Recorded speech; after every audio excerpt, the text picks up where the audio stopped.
ሐረር እንግዲህ በጾም ይሄን ትመስላለች። እንደዚህ እንዳማረባት ናት እንደምታዩት ጋይስ። ያሌለ ነው የሚያምረው። ይኸውላችሁ ዛሬ እንዳውም ትንሽ ዘንቦልናል። እናመሰግናለን ፈጣሪያችንን። ሐረር ለናፍቃችሁ ሐረር ይሄን ይመስላል እንግዲህ። ይኸውልህ መብራት ብቻ ለምትሉት እዩት እንዴት እንዳማረች። በጣም ነው ያማረችው፣ በጣም ማለት ነው። እኛ መድኃኒዓለም ስትሉ መድኃኒዓለም ሁሉም አብሮ ነው በቃ። ምንም ያው ኮመንት ላይ የምትቀውጡት አያችሁታ። መቻቻልና አብሮ መኖር ይሄ ነው በቃ። ምንም አዲስ ነገር የለውም። ሁሉም ተቻችሎ አብሮ የሚኖር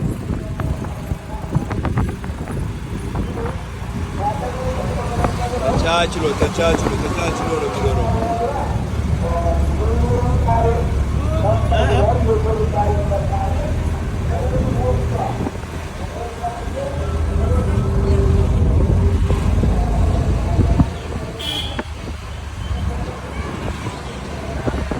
እንደዚህ ወደ መጋለ ጉዶ ወረድ ታደርጋለሽ።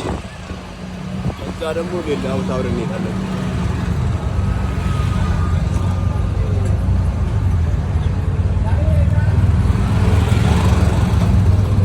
ያው መስጊድ ጁማም ትልቁ መስጊዳችንም ይሄን ይመስላል።